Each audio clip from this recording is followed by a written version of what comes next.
I genuinely felt that if I if I turned left when I should have turned right, then people wouldn't get baptized and it would be my fault.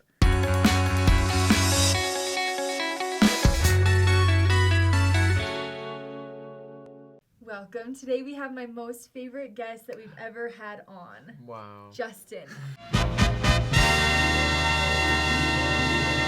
He's not a guest. Thank you for being here. You're welcome. He's here all the time. It's not even special. What are you talking about, Eric? This is the first episode I've ever done. Oh, wow. You know, you film like every day. Man. So in all reality, this is my husband, Eric. If you've never seen him before, then you clearly haven't been subscribed to my channel, which you should do. Or this channel. But he's also come on this channel before. Well, and you're here, Eric, because you have an opinion about a topic. That's it. About church culture. There we go. Oh, yes. So Eric I have opinions, guys. Eric is here to share his story with us and his experience about his mission call, and the whole thing that went down with that. Yeah, so basically I served my mission in San Diego, California, but that's not where I was actually called to serve my mission. So it's kind of weird. So where were you called? So I was called to serve in Brazil. It's the Curitiba South mission. Cool. So it's like way south of Brazil. Yeah. That's actually where I was called to serve, but like a lot of people don't even know that because I've stopped telling people that. Because at this point, I served my entire mission in San Diego while I was waiting for my visa. So you never went to Brazil? Right. So I served the whole time. Basically what happened is I got my mission call in April, and you have to submit all your paperwork for your visa application. So that was all done by like May timeframe. I reported to the MTC in September. So it had already been 4 months that I was waiting for my visa technically. And I was supposed to report to the Brazil MTC actually, but because of that whole process, they had me go to the Provo MTC to kind of wait it out and hopefully it comes. Right. So were they like, how did that even all work? I don't even know this. Like, do you have someone who you were in contact with at the MTC? Like, was someone like calling you and keeping you posted with the process? Like, what was that all like? For like where I was supposed to go or like where my visa was at? Both. As far as how I knew where to go to the MTC, I don't remember. I think they probably sent me an email, honestly. I don't remember exactly. They probably just sent me an email that said, hey, since your visa's not here, you're going to Provo. I don't know. It was funny because like my mission call said I was going to Brazil, so I was like, oh, sweet. And then I was like, oh, actually, no. So I went to the Provo MTC. As far as the visa status itself, that was kind of weird too. Basically, it was just silent the whole time. Until randomly at one point in my mission, they were like, hey, we need you to fill out some extra paperwork. And so I did that. And they were like, okay, cool. And then you hear nothing. And they're like, oh, we need to fill this other form out as well. And then nothing. So that was when you were out in the field. Yeah. Oh, yeah. Like, what's the time frame on you filling out that paperwork? Like, how long were you in San Diego when they were like, oh, actually, like... I'm trying to think. So basically what happened is I filled out the initial visa stuff. And some people had said, oh, I had to do this extra FBI clearance. And I was like, oh, they never asked me for that. That makes sense. You're pretty shady. And then it was several months later. It was probably like, I'm trying to remember exactly. It was probably 4 or 5 months into my mission in the field. So by that time, it would have been, oh, gosh. I started in, I guess I reported the MTC in August, and I made it out to San Diego in like September. And then they're like 4 or 5 months later, probably was a January, February timeframe. So getting close to a year from when I submitted the paperwork initially, that they're like, oh, we need this FBI clearance as well. Right. And so I submitted that and then kept waiting. And it's just silence. You just didn't hear anything. Yeah. Oh, that's the worst. How did that, like, affect you, not just as a missionary, but just, like, personally? Like, how, like... It was honestly really weird just because I was in limbo the whole time. Like, I didn't know how it was going to work. Even, like, when my visa came, like, when I went out in the field, I was like, oh, any day my visa could just show up and I guess I'll, like, leave. And my mission president didn't really know either because he wasn't given a lot of details. So all of us were kind of just sitting around waiting until at one point he found out that actually, like, whenever the visa came through, he would find out and we would wait until the end of the transfer. And that's when I would go to Brazil. So that there wouldn't be this weird, like, middle of the week, like, oh, drop all your appointments, you're going to Brazil kind of thing. That's nice. So you knew at the beginning of every transfer, you knew that you were going to finish that 6 weeks in that area. Right. At least that much. Yeah, so that was probably, like, 2 or 3 transfers into my mission, I found that out. Okay. So before that, I was like, any day I could just wake up and have a phone call or something. I didn't know. It would just be like hard to focus or even like be in the moment when you're just like, does this even matter? You know, I'm just gonna like. Especially with like church culture, I feel like a big thing surrounding missions is something people say is like, oh, wherever you get called to serve, you're meant to be there. There are families and people there just for you. So I can only imagine being in that limbo situation, being like, well, these people in San Diego aren't my people to teach. Did that go through your mind at all? I wouldn't say exactly. Because I was like, oh, well, I'm supposed to be here for like a little bit. Oh, so okay. maybe there's like a couple people I should be talking to or something. Yeah. But Right. I noticed that I was a lot less invested in the other missionaries around me. Like, I didn't care about building friendships with them because I was like, oh, I'm going to be gone soon anyway. Like, Totally makes sense. I just yeah. only Yeah. cared about doing missionary work, and that was it. And I was like, I don't care if my companion likes me or anyone else because, like, I don't ever have to talk to them again. I'm going to be gone in a couple Were weeks. you like a butt? Did everyone hate you? I, Just kidding. No, I'm just kidding. I You're was not like a probably- butt, No, but you were yeah, I nice. mean, there probably were some Well, no, that I'm didn't sure like you were me, for nice, but it was, sure. but no, it makes sense like not being as invested, Yeah. you know, as you could be. Yeah. Thinking these aren't the mission reunions I'm going to be even going to, so Yeah. there's no point. At what point did you realize that, like, wait, I'm not going to Brazil, and like, Yeah, so basically what happened is at my year mark, the church, like mission department reached out, and like my mission president called me in and he's like, hey, they want us to give our feedback on if you want to keep waiting for your visa or if you think you should just be permanently reassigned to San Diego. And so it wasn't my decision, but they wanted my feedback before they were going to make a call. oh, okay, And so basically from that year mark, either I was going to keep waiting for my visa until whenever it came, or they were just going to call it and I was just not going to be waiting for a visa anymore. I was going to be permanently in San Diego. gotcha. And then that's obviously they chose for Yeah, you. so that was kind of a weird situation because then they wanted my feedback, so like I had to go like pray about it and everything. And as a Yeah. missionary, I was like, oh my gosh, this is huge. I have to like tell them what's going to happen. No, yeah, So I was like praying about it a lot. It was kind of funny because like I didn't get like a super clear answer. I was hoping for some giant moment, and I didn't have anything like that. But I just kind of felt good about staying in San Diego. So I remember talking to my companion about it, and I was like, I don't feel like I got some big answer, but like I guess this is the right thing to do. right. And then I was telling some members about it because like every member I talked to, they all knew I was waiting to go to Brazil because my name tag was in Portuguese instead of English. That's so weird. That's so interesting. Why did they do that? Yeah, that's like. Because that's the one I got in the MTC. It was a Portuguese name tag, so that's what I had. And you're just walking around in San Diego, just like, hi. Did your parents speak Portuguese Well, to you? Pretty much everybody just thought it was Spanish. They didn't even notice. Yeah. And then they'd be like, oh, wait, that is kind of different. Okay. Right. That's so weird. So, I mean, it came up all the time with members. I mean, that's a whole other part of it. But basically, like, I told some members, and I was like, oh, yeah, I prayed about it, and I felt like this is the right thing to do, and that was my answer. My companion got mad at me, and he was like, dude, you told me you didn't get an answer. What are you talking about? And I was like, well, no, I didn't get this, like, clear moment, but I felt it was the like, right an thing. angel didn't come and tell Yeah. me, but like. So that was kind of funny. He got, like, mad at me. He thought I was, like, holding out. He was like, are you lying to me, or are you lying to the members? One of them. Tell me after. Who?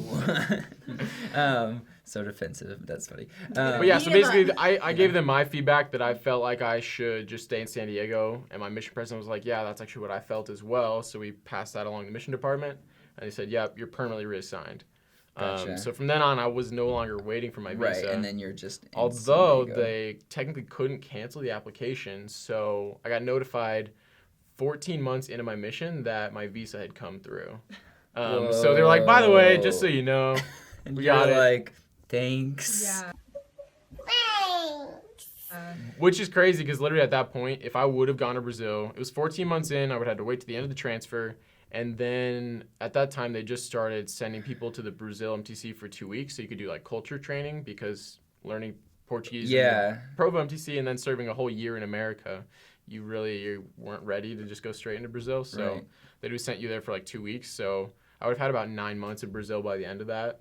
And then it's learning the language. And I was going to ask you about that too, about how you were still studying the language in San Diego. But at that point, like that would be such a crazy transition. Like I've heard from missionaries who serve in other countries that they don't even really get into it like until 6 months into their mission are they finally Yeah. really understanding what's going on around them. Yeah, a lot of people say it takes like 6 months to a year to get really comfortable. So I would have had 9 months. It would have been weird because I would have gone from being like a senior companion, like who was at the level of being able to like yeah. train people in the mission, to suddenly not even knowing the language And you're being trained all again. confused. Yeah, Yeah. it would have been a big shift. Frustrating, Yeah. And tell them too about Portuguese because obviously they speak Portuguese in Brazil and that's what you learn at the MTC.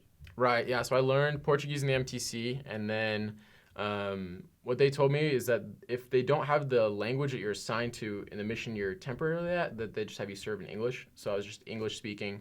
But I was supposed to be ready to go to Brazil, so I was still doing an hour of language study every day. So my companion, who knows nothing about Portuguese and is literally assigned to English, is sitting there like, okay, I have this hour where my companion's doing Like language study. What do I do? Yeah. For a year you did that. Yeah, for my whole first Dang. year. So I had some companions who just took a nap. Some companions who just like used that as extra study time. Right, or or like things. exercise or something. I had one companion who's like, you're going to teach me Portuguese. Let's go. And then he gave it like one day and was like, this is hard.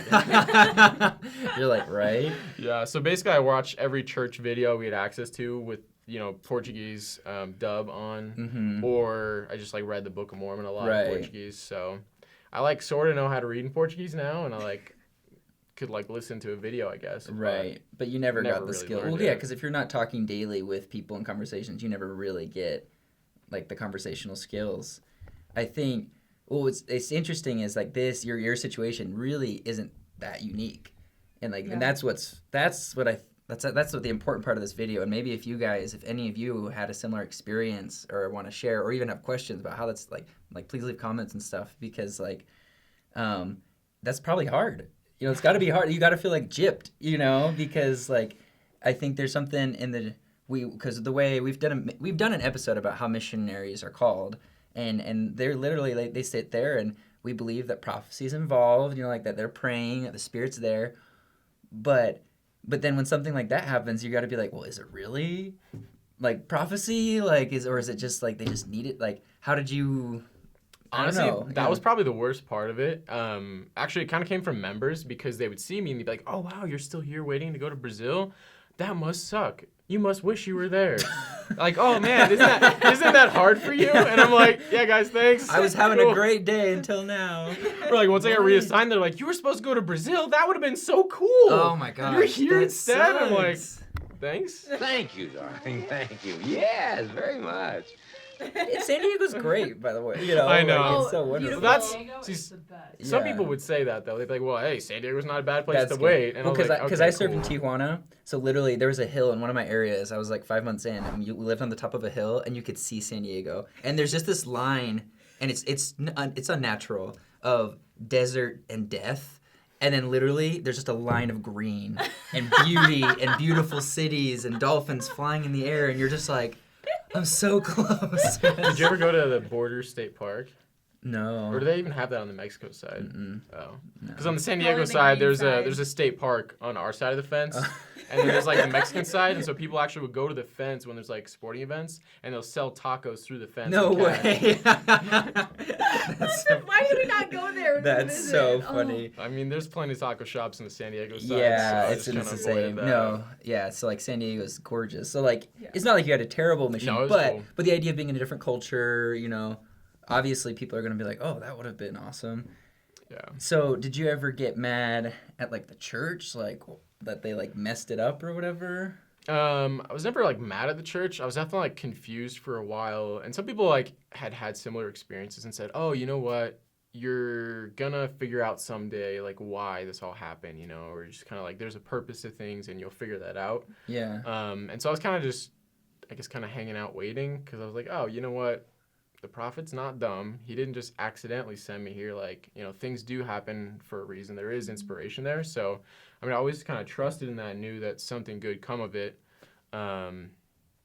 That something would happen, that there would be a reason why I was there. And so it's funny, I remember I met this lady outside of a Brazilian steakhouse one time that spoke Portuguese, and she like saw us as missionaries, and like she started talking to us in Portuguese, and I like kind of understood it and tried to talk. And so I'm pretty sure she had said that she had met with some missionaries in Brazil Yeah. and had gone to church a couple times but never got baptized. And so we were like, oh, cool, like we should come to your house. And I was like, this is it. Oh my gosh. Yeah. This lady came from Brazil. She's up here. We're going to baptize her. It's a miracle. And so we like gave her our contact info and got her address. And we went by her house like 10 times and she was never home. Sucks. I like her sister was there once from Brazil, so I like kind of tried to talk to her, but she was like this random dude who barely speaks my language is trying to talk to me. She's just like, It's just like See awkward. ya. Yeah, for them. Yeah. so yeah, nothing ever happened. I was like, dang it, that wasn't it. Right, because then you would have felt so like this Yeah. was the reason. I do believe that God knows what He's doing, Yeah. and that His plan is really complex, and it's based off of a bunch of people's agency. Yeah. And so that, in that aspect, it's impossible for God to say, this is what's going to happen to you no matter what, because then that would be defying our agency. I believe. I'm not saying that that's totally that's agree. doctrine. So I kind of think that comes into play when it comes to church callings and mission callings where you go, like, I think sometimes it's just, this is just kind of how, like the visas just take a long time and that sucks. And so this is just kind of like what's going to happen.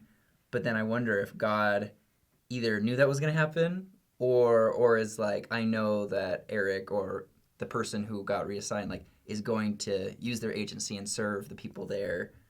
And that's, in a sense, his plan, serving his children, blessing them, whether it's like very specific people or just anybody. Like, I feel like that's part of God's plan. That reminds me, though, of something, though, that I've seen from people is that oftentimes they'll ask, like, is the reason I'm not in Brazil right now because I'm not good enough yet? They're like, I have to, like, become better. So they're either thinking they're not worthy yet, and they're like, this is, like, a time for me to have to, like, fix things.